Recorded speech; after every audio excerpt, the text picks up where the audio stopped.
Hello ನಮಸ್ಕಾರ. ಕೇಡಿ ಎನ್ನುವ ಚಿತ್ರ ಆದ ಬಳಿಕ ಮುಂದಕ್ಕೆ ಧ್ರುವ ಸರ್ಜಾ ಅವರ ಬರ್ತಾ ಇರುವ ಸಿನಿಮಾವಾದ್ರೂ ಯಾವುದು? ಹಾಗೆ ಕಿಚ್ಚ ಸುದೀಪ್ ಅವರ ಮ್ಯಾಕ್ಸ್ ಎನ್ನುವ ಸಿನಿಮಾಕ್ಕೆ 2ನೇ ಭಾಗ ಕನ್ಫರ್ಮ ಮುಂತಾದ ಇಂದಿನ ಹಲವಾರು ಸಿನಿಮಾ ಸುದ್ದಿಗಳನ್ನು ಈ ವಿಡಿಯೋದಲ್ಲಿ ತಿಳಿದುಕೊಳ್ಳುವ. ಹಾಗಾದರೆ ಬನ್ನಿ ಇವತ್ತಿನ ಈ ವಿಡಿಯೋವನ್ನು ಶುರು ಮಾಡುವ. ಹೊಸದಾಗಿ ಡಾಲಿ ಧನಂಜಯ್ ಪ್ರಮುಖ ಪಾತ್ರದಲ್ಲಿ ನಟಿಸಿ ಥಿಯೇಟರ್ಗೆ ರಿಲೀಸ್ ಆಗಿದ್ದ ಚಿತ್ರವಾಗಿತ್ತು ಝೀಬ್ರಾ ಎನ್ನುವ ಸಿನಿಮಾ. ತೆಲುಗು, ತಮಿಳು, ಕನ್ನಡ, ಮಲಯಾಳಂ ಭಾಷೆಗಳಲ್ಲಿ ಸಿನಿಮಾವು ಥಿಯೇಟರ್ಗೆ ರಿಲೀಸ್ ಆಗಿತ್ತು. ಒಂದು ಆವರೇಜ್ ಸಕ್ಸಸ್ ಅನ್ನೇ ಸಿನಿಮಾವು ಥಿಯೇಟರ್ಗಳಲ್ಲಿ ಕಂಡಿದ್ದು, ಇದೀಗ ಚಿತ್ರವು OTT ರಿಲೀಸ್ಗೆ ಸಜ್ಜುಗೊಳ್ತಾ ಇದೆ. ಈಗಾಗಲೇ ಸಿನಿಮಾವು ಹೆಚ್ಚಿನ ಥಿಯೇಟರ್ಗಳಿಂದ ವಾಶ್ಔಟ್ ಕೂಡ ಆಗಿದೆ. ಸಿನಿಮಾದ OTT ರೈಟ್ಸ್ ಅನ್ನು ಆಹಾ ಎನ್ನುವ OTT ಪ್ಲಾಟ್ಫಾರ್ಮ್ ಪಡೆದುಕೊಂಡಿದ್ದು, ಸದ್ಯಕ್ಕೆ ತೆಲುಗು ಹಾಗೆ ತಮಿಳು ಭಾಷೆಯಲ್ಲಿ ಮುಂದಿನ ವಾರ ಈ ಸಿನಿಮಾವು OTT ರಿಲೀಸ್ ನಡೆಸಲಿದೆ ಎನ್ನುವ ಹೊಸದಾದ ಮಾಹಿತಿಗಳು ಇದೀಗ ಲಭ್ಯಗೊಂಡಿದೆ. ಕನ್ನಡದಿಂದ ಹೊಸದಾಗಿ ತಯಾರಾಗ್ತಾ ಇರುವ ಒಂದು ಸ್ವೀಕಲ್ ಚಿತ್ರವಾಗಿದೆ ಲೂಸ್ ಮಾದ ಯೋಗಿ ಅಭಿನಯದ ಸಿದ್ಲಿಂಗು ಸಿನಿಮಾದ 2ನೇ ಭಾಗ. ಸಿನಿಮಾದ ಎಲ್ಲಾ ಹಂತದ ಚಿತ್ರೀಕರಣ ಮುಕ್ತಾಯಗೊಂಡಿದೆ ಎನ್ನುವುದನ್ನು ಸಿನಿಮಾ ತಂಡವು ಇದೀಗ ಕನ್ಫರ್ಮ್ ಮಾಡಿದ್ದಾರೆ. ಪೋಸ್ಟ್ ಪ್ರೊಡಕ್ಷನ್ ಕೆಲಸಗಳನ್ನು ಕೂಡ ಸಿನಿಮಾ ತಂಡವು ಇದೀಗ ಆರಂಭ ಮಾಡಿದ್ದಾರೆ. ಇನ್ನು ರಶ್ಮಿಕಾ ಮಂದಣ್ಣ ಪ್ರಮುಖ ಪಾತ್ರದಲ್ಲಿ ಕಾಣಿಸಿಕೊಳ್ತಾ ಇರುವ ಹೊಸದಾದ ಫೀಮೇಲ್ ಓರಿಯೆಂಟೆಡ್ ಸಿನಿಮಾವಾಗಿದೆ ದಿ ಗರ್ಲ್ ಫ್ರೆಂಡ್ ಎನ್ನುವ ಸಿನಿಮಾ. ಸಿನಿಮಾವು ಕನ್ನಡ ಸೇರಿದಂತೆ 5 ಭಾಷೆಗಳಲ್ಲಿ ತಯಾರಾಗಿದ್ದು, ಸಿನಿಮಾದ ಟೀಸರ್ ಇದೀಗ ರಿಲೀಸ್ ಆಗಿದೆ. 5 ಭಾಷೆಗಳಲ್ಲೂ ಕೂಡ ಸಿನಿಮಾದ ಟೀಸರ್ ಇದೀಗ ರಿಲೀಸ್ ಆಗಿದ್ದು, ಈ ಮುಂದಿನ ವರ್ಷ ಚಿತ್ರವು ಥಿಯೇಟರ್ಗೂ ಕೂಡ ರಿಲೀಸ್ ಆಗ್ತಾ ಇದೆ. ಇನ್ನು ಹೊಸದಾಗಿ ತಮಿಳಿನಿಂದ ಬರ್ತಾ ಇರುವ ಚಿಯಾನ್ ವಿಕ್ರಮ್ ಅಭಿನಯದ ಚಿತ್ರವಾಗಿದೆ ವೀರಧೀರ ಸೂರನ್ ಸಿನಿಮಾದ 2ನೇ ಭಾಗ. ಈ ಸಿನಿಮಾವು ಮೊದಲಿಗೆ ಒಂದು ಸ್ವೀಕಲ್ ಚಿತ್ರವಾಗಿ ತಯಾರಾಗ್ತಾ ಇದ್ದು, ಎಸ್ ಸೂರ್ಯ ಸಿನಿಮಾದಲ್ಲಿ ಪ್ರಮುಖ ವಿಲನ್ ಆಗಿ ನಟಿಸ್ತಾ ಇದ್ದಾರೆ. ಸಿನಿಮಾದ ಟೀಸರ್ ಇದೀಗ ರಿಲೀಸ್ ಆಗಿ ಒಳ್ಳೆಯ ರೆಸ್ಪಾನ್ಸ್ ಅನ್ನು ಪಡೆದುಕೊಳ್ತಾ ಇದೆ. ಮುಂದಿನ ತಿಂಗಳು ಜನವರಿಯಲ್ಲಿ ಈ ಸಿನಿಮಾವು ಥಿಯೇಟರ್ಗೆ ರಿಲೀಸ್ ಆಗ್ತಾ ಇದೆ. ಅಲ್ಲು ಅರ್ಜುನ್ ಅಭಿನಯದ ಪುಷ್ಪ ಸಿನಿಮಾದ 2ನೇ ಭಾಗ ಇದೀಗ ದಾಖಲೆ ಕಲೆಕ್ಷನ್ ಅನ್ನೇ ವಿಶ್ವದಾದ್ಯಂತ ಬಾಕ್ಸ್ ಆಫೀಸ್ನಿಂದ ಮಾಡ್ತಾ ಇದೆ. ಚಿತ್ರವು ರಿಲೀಸ್ ಆದ 4 ದಿವಸಗಳಲ್ಲಿ ಬರೋಬ್ಬರಿ 829 ಕೋಟಿ ಕಲೆಕ್ಷನ್ ಅನ್ನು ಮಾಡಿದೆ ಎನ್ನುವುದನ್ನು ಸಿನಿಮಾ ತಂಡವು ಇದೀಗ ಪೋಸ್ಟರ್ ಮೂಲಕ ಕನ್ಫರ್ಮ್ ಮಾಡಿದ್ದಾರೆ.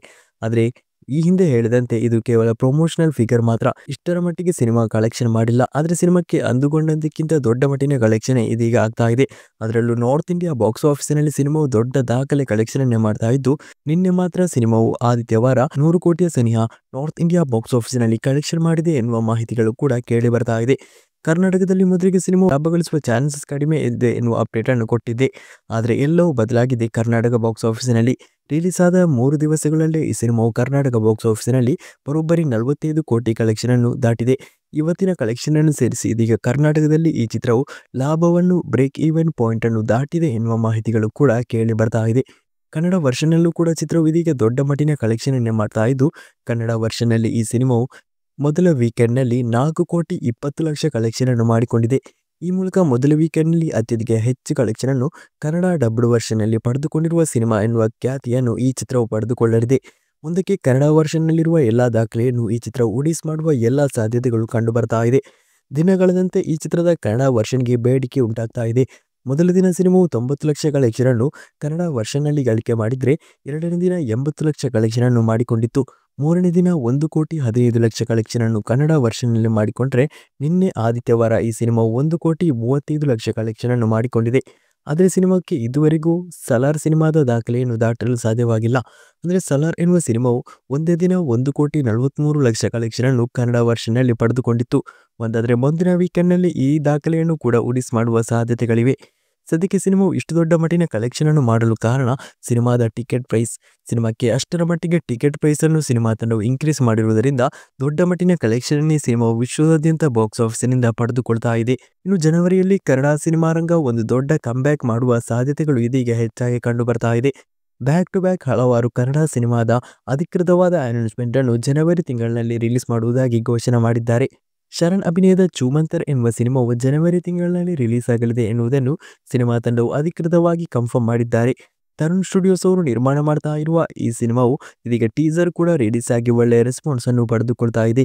ಚಿಕ್ಕಣ್ಣ, ಅದಿತಿ ಪ್ರಭುದೇವ್ ಸಿನಿಮಾದಲ್ಲಿ ಮತ್ತಿತರ ಪ್ರಮುಖ ಪಾತ್ರದಲ್ಲಿ ನಟಿಸಿದ್ದಾರೆ. ಜನವರಿ 10ಕ್ಕೆ ಸಂಕ್ರಾಂತಿ ಪ್ರಯುಕ್ತ ಈ ಚಿತ್ರವು ಥಿಯೇಟರ್ಗೆ ರಿಲೀಸ್ ಆಗ್ತಾ ಇದೆ. ಈ ಮೂಲಕ ಹಲವಾರು ವರ್ಷಗಳ ಬಳಿಕ ಸಂಕ್ರಾಂತಿ ಪ್ರಯುಕ್ತ ಒಂದು ದೊಡ್ಡ ಸಿನಿಮಾವಂತೂ ಥಿಯೇಟರ್ಗೆ ರಿಲೀಸ್ ಆಗ್ತಾ ಇದೆ. ಇನ್ನು ರಿಷಿ ಅಭಿನಯದ ರುದ್ರ ಗರುಡ ಪುರಾಣ ಎನ್ನುವ ಸಿನಿಮಾವನ್ನು ಜನವರಿ 24ಕ್ಕೆ ರಿಲೀಸ್ ಮಾಡುವುದಾಗಿ ಸಿನಿಮಾ ತಂಡವು ಅಧಿಕೃತವಾಗಿ ಕನ್ಫರ್ಮ್ ಮಾಡಿದ್ದಾರೆ. ಕನ್ನಡ ಹಾಗೆ ತೆಲುಗು ಭಾಷೆಯಲ್ಲಿ ಈ ಸಿನಿಮಾವು ಥಿಯೇಟರ್ಗೆ ರಿಲೀಸ್ ಆಗಲಿದೆ. ಇದು ಒಂದು ಇನ್ವೆಸ್ಟಿಗೇಷನ್ ಥ್ರಿಲ್ಲರ್ ಸಿನಿಮಾ ಕೂಡ ಹೌದು. ಈ ಚಿತ್ರದ ರಿಲೀಸ್ ಡೇಟ್ ಘೋಷಣೆ ಮಾಡ್ತಾ ಇರುವ ಬೆನ್ನಲ್ಲೇ ಮತ್ತೊಂದು ಕನ್ನಡ ಸಿನಿಮಾದ ರಿಲೀಸ್ ಡೇಟ್ ಅನ್ನು ಕೂಡ ಘೋಷಣೆ ಮಾಡಲಾಗಿದೆ. ಅದು ಕೂಡ ಜನವರಿ 24ಕ್ಕೆ. ದಿನಕರ್ ತೂಗುದೀಪ್ ಅವರು ನಿರ್ದೇಶನ ಮಾಡಿರುವ ರಾಯಲ್ ಎನ್ನುವ ಸಿನಿಮಾವನ್ನು ಜನವರಿ 24ಕ್ಕೆ ರಿಲೀಸ್ ಮಾಡುವುದಾಗಿ ಸಿನಿಮಾ ತಂಡವು ತಿಳಿಸಿದ್ದು, ಕಿಸ್ ಖ್ಯಾತಿಯ ನಟ ವಿರಾಟ್ ಅವರು ಸಿನಿಮಾದಲ್ಲಿ ಪ್ರಮುಖ ಪಾತ್ರದಲ್ಲಿ ನಟಿಸಿದ್ದಾರೆ. ಸಿನಿಮಾದ ಟೀಸರ್ ಪ್ರೊಮೋ ಎಲ್ಲ ಮುಂದಿನ ದಿನಗಳಲ್ಲಿ ಸಿನಿಮಾ ತಂಡದ ಕಡೆಯಿಂದ ರಿಲೀಸ್ ಕೂಡ ಆಗ್ತಾ ಇದೆ. ಧ್ರುವ ಸರ್ಜಾ ಅವರ ಮಾರ್ಟಿನ್ ಎನ್ನುವ ಸಿನಿಮಾವು ಥಿಯೇಟರ್ಗಳಲ್ಲಿ ದೊಡ್ಡ ಡಿಸಾಸ್ಟರ್ ಸಿನಿಮಾವಾಗಿ ಕಾಣಿಸಿಕೊಂಡಿದ್ದು, ಬೆರಳೆಣಿಕೆಯಷ್ಟು ಸಿನಿಮಾವನ್ನು ಮಾಡಿದ್ರೂ ಕೂಡ ಧ್ರುವ ಸರ್ಜಾ ಅವರಿಗೆ ಒಂದು ದೊಡ್ಡ ಅಭಿಮಾನಿ ಬಳಗ, ಹಾಗೆಯೇ ಧ್ರುವ ಸರ್ಜಾ ಅವರ ಸಿನಿಮಾಗಳಿಗೆ ಒಂದು ದೊಡ್ಡ ನಿರೀಕ್ಷೆಯಂತೂ ಇದೆ. ಮುಂದಕ್ಕೆ ಬರ್ತಾ ಇರುವ ಪ್ಯಾನ್ ಇಂಡಿಯಾ ಸಿನಿಮಾ ನಿರೀಕ್ಷೆಯ ಸಿನಿಮಾ ಕೆಡಿ ಎನ್ನುವ ಸಿನಿಮಾದ ಶೂಟಿಂಗ್ ಇದೀಗ ಕೆಲಸಗಳು ಭರದಿಂದಲೇ ಸಾಗ್ತಾ ಇದ್ದು, ಕೊನೆ ಹಂತದಲ್ಲಿದ್ದಾರೆ ಸಿನಿಮಾ ತಂಡ. ಹಾಡಿನ ಚಿತ್ರೀಕರಣ ಮಾತ್ರವೇ ಇನ್ನು ಸಿನಿಮಾದ್ದು ಬಾಕಿ ಇದೆ. ಕೆವಿನ್ ಪ್ರೊಡಕ್ಷನ್ಸ್ ಅವರು ನಿರ್ಮಾಣದಲ್ಲಿ ಈ ಸಿನಿಮಾವು ಬರ್ತಾ ಇದೆ. ಸಿನಿಮಾಕ್ಕೆ ದೊಡ್ಡ ಪೊಟೆನ್ಷಿಯಲ್ ಕೂಡ ಇದೆ. ಈ ಚಿತ್ರ ಆದ ಬಳಿಕ ಧ್ರುವ ಸರ್ಜಾ ಅವರ ಈ ಸಿನಿಮಾ ಯಾವುದು ಅಂತ ಎಲ್ಲರೂ ಕೇಳ್ತಾ ಇದ್ದಾರೆ. ಇದೀಗ ಧ್ರುವ ಸರ್ಜಾ ಅವರ ಮುಂದಿನ ಸಿನಿಮಾದ ಕುರಿತು ಅಪ್ಡೇಟ್ ದೊರಕಿದ್ದು, ಅವರ ಮುಂದಿನ ಸಿನಿಮಾವನ್ನು ಇತ್ತೀಚೆಗೆ ಕೆರೆಬೇಟೆ ಎನ್ನುವ ಸಿನಿಮಾವನ್ನು ನಿರ್ದೇಶನ ಮಾಡಿರುವ ನಿರ್ದೇಶಕ ರಾಜ್ಗುರು ಎನ್ನುವರು ನಿರ್ದೇಶನ ಮಾಡ್ತಿದ್ದಾರೆ ಎನ್ನುವ ಅಪ್ಡೇಟ್ಸ್ಗಳು ಇದೀಗ ಕನ್ಫರ್ಮ್ ಆಗಿದೆ. ಈ ಕುರಿತು ಅವರೇ ಕನ್ಫರ್ಮ್ ಮಾಡಿದ್ದು, ಸದ್ಯಕ್ಕೆ ಧ್ರುವ ಸರ್ಜಾ ಅವರು ಈ ಸಿನಿಮಾದ ಸ್ಟೋರಿಯನ್ನು ಓಕೆ ಅಂದಿದ್ದಾರೆ. ಸಿನಿಮಾವನ್ನು ಯಾರು ನಿರ್ಮಾಣ ಮಾಡಲಿದ್ದಾರೆ ಮತ್ತಿತರ ಅಪ್ಡೇಟ್ ಎಲ್ಲ ಮುಂದಿನ ದಿನಗಳಲ್ಲಿ ಬರ್ತಾ ಇದೆ. ಕೆರೆಬೇಟೆ ಎನ್ನುವ ಚಿತ್ರ ಆದ ಬಳಿಕ ಅವರ ಮುಂದಿನ ಸಿನಿಮಾ ಇದೇ ಆಗಲಿದೆ ಎನ್ನುವುದನ್ನು ಅವರು ಕನ್ಫರ್ಮ್ ಮಾಡಿದ್ದಾರೆ. ಆದರೆ ಧ್ರುವ ಸರ್ಜಾ ಅವರ ಕೆಡಿ ಎನ್ನುವ ಸಿನಿಮಾ ಆದ ಬಳಿಕ ಈ ಸಿನಿಮಾವೇ ಬರುತ್ತಾ ಅಥವಾ ಒಂದು ಸಿನಿಮಾ ಕಳೆದ ಬಳಿಕ ಗ್ಯಾಪ್ ಪಡೆದ ಬಳಿಕ ಈ ಚಿತ್ರವು ಬರುತ್ತಾ ಎನ್ನುವುದು ಕೂಡ ಕಾದು ನೋಡಬೇಕಾಗಿದೆ. ರಾಜ್ಗುರು ಅವರೊಂದಿಗೆ ಒಂದು ಸಿನಿಮಾವನ್ನು ಧ್ರುವ ಸರ್ಜಾ ಅವರು ಮಾಡ್ತಿದ್ದಾರೆ. ಅದರ ಜೊತೆಗೆ ರಾಘವೇಂದ್ರ ಹೆಗ್ಡೆ ಅವರೊಂದಿಗೆ ಕೂಡ ಒಂದು ಸಿನಿಮಾವನ್ನು ಮಾಡ್ತಿದ್ದಾರೆ. ಅದು ಅಲ್ಲದೆ ಮಾರ್ಟಿನ್ ನಿರ್ಮಾಪಕರೊಂದಿಗೆ ಕೂಡ ಒಂದು ಸಿನಿಮಾವನ್ನು ಮಾಡ್ತಿದ್ದಾರೆ. ಇವುಗಳ ಪೈಕಿ ಧ್ರುವ ಸರ್ಜಾ ಅವರು ರಾಜ್ಗುರು ಅವರ ಸಿನಿಮಾವನ್ನು ಕೆಡಿ ಚಿತ್ರ ಆದ ಬಳಿಕ ನಟಿಸುವ ಸಾಧ್ಯತೆಗಳು ಇದೀಗ ಹೆಚ್ಚಾಗಿ ಕಂಡು ಬರ್ತಾ ಇದೆ. ಈ ಬರುವ ಡಿಸೆಂಬರ್ 25ಕ್ಕೆ ಕ್ರಿಸ್ಮಸ್ ಪ್ರಯುಕ್ತ ಕಿಚ್ಚ ಸುದೀಪ್ ಅವರ ಥಿಯೇಟರ್ಗೆ ರಿಲೀಸ್ ಆಗ್ತಾ ಇರುವ ಚಿತ್ರವಾಗಿದೆ ಮ್ಯಾಕ್ಸ್ ಎನ್ನುವ ಸಿನಿಮಾ. ವಿಜಯ್ ಕಾರ್ತಿಕೇಯ ನಿರ್ದೇಶನದ ಈ ಸಿನಿಮಾದ ಪ್ರೋಮೋ ರಿಲೀಸ್ ಆಗಿ ಇದೀಗ ದೊಡ್ಡ ಸದ್ದನ್ನೇ ಮಾಡ್ತಾ ಇದ್ದು, ಸದ್ಯಕ್ಕೆ ಸಿನಿಮಾದ ಪ್ರಮೋಷನ್ ಕೆಲಸಗಳನ್ನು ಕೂಡ ಚಿತ್ರತಂಡವು ಆರಂಭ ಮಾಡಿದ್ದಾರೆ. ಮೊದಲಿಗೆ ಪ್ಯಾನ್ ಇಂಡಿಯಾ ಮಟ್ಟದಲ್ಲಿ ರಿಲೀಸ್ ಮಾಡುವುದಾಗಿ ಚಿತ್ರತಂಡವು ತಿಳಿಸಿದ್ರು ಕೂಡ ಸದ್ಯಕ್ಕೆ ಈ ಸಿನಿಮಾವು ಕನ್ನಡ, ತಮಿಳು, ತೆಲುಗು ಭಾಷೆಯಲ್ಲಿ ಮಾತ್ರವೇ ಡಿಸೆಂಬರ್ 25ಕ್ಕೆ ರಿಲೀಸ್ ಆಗ್ತಾ ಇದೆ. ಪ್ರೋಮೋ, ಟೀಸರ್ ಆಗಿರಲಿ ಎಲ್ಲವೂ ಕೂಡ ಒಳ್ಳೆಯ ರೆಸ್ಪಾನ್ಸ್ ಅನ್ನೇ ಸಿನಿಮಾದ ಮೇಲೆ ಪಡೆದುಕೊಳ್ಳುವಲ್ಲಿ ಸಾಧ್ಯವಾಗಿತ್ತು. ಇದೀಗ ಸಿನಿಮಾಕ್ಕೆ 2ನೇ ಭಾಗ ಬರಲಿದೆ ಎನ್ನುವ ಅಪ್ಡೇಟ್ ಅನ್ನು ಈ ಹಿಂದೆ ನಾನು ಕೊಟ್ಟಿದ್ದೆ. ಇದೀಗ ಈ ಮಾಹಿತಿಯು ಕನ್ಫರ್ಮ್ ಆಗಿದ್ದು, ಸಿನಿಮಾ ತಂಡದ ಮೂಲಗಳು ಕೂಡ ಈ ಮಾಹಿತಿಯನ್ನು ಕನ್ಫರ್ಮ್ ಮಾಡಿದ್ದಾರೆ. ಮೊದಲ ಭಾಗ ಅಂತ್ಯ ಮಾಡುವ ವೇಳೆಗೆ 2ನೇ ಭಾಗಕ್ಕೆ ಲೀಡ್ ಕೊಟ್ಟು ಅಂತ್ಯ ಮಾಡ್ತಿದ್ದಾರೆ ಸಿನಿಮಾ ತಂಡ. ಆ ಬಳಿಕ ಸಿನಿಮಾದ ಸಕ್ಸಸ್ ಅನ್ನು ಡಿಪೆಂಡ್ ಆಗಿರಲಿದೆ ಸಿನಿಮಾದ 2ನೇ ಭಾಗ ಬಹುಬೇಗನೆ ಬರುತ್ತಾ ಅಥವಾ ಲೇಟ್ ಆಗುತ್ತಾ ಅನ್ನೋದು. ನನ್ನ ಅನಿಸಿಕೆ ಪ್ರಕಾರ ಸಿನಿಮಾದ 2ನೇ ಭಾಗ ಬಹುಬೇಗ ಬರುವ ಸಾಧ್ಯತೆಗಳು ಕೂಡ ಕಡಿಮೆ ಇದೆ. ಇನ್ನು ಈ ಚಿತ್ರ ರಿಲೀಸ್ ಆಗೋದಕ್ಕಿಂತ 5 ದಿವಸ ಮುಂಚೆ ಥಿಯೇಟರ್ಗೆ ರಿಲೀಸ್ ಆಗ್ತಾ ಇರುವ ಮತ್ತೊಂದು ದೊಡ್ಡ ಕನ್ನಡ ಚಿತ್ರವಾಗಿದೆ ಉಪೇಂದ್ರ ನಿರ್ದೇಶನದ UI ಎನ್ನುವ ಸಿನಿಮಾ. ಉಪೇಂದ್ರ ಅವರ ಸಿನಿಮಾದಲ್ಲಿ ಪ್ರಮುಖ ಪಾತ್ರದಲ್ಲಿ ಕಾಣಿಸಿಕೊಳ್ತಾ ಇದ್ದು, ಡಿಸೆಂಬರ್ 20ಕ್ಕೆ ಸಿನಿಮಾವು ದೊಡ್ಡ ಮಟ್ಟಿನ ರಿಲೀಸ್ಗೆ ಸದ್ಯ ತಯಾರು ನಡೆಸ್ತಾ ಇದೆ.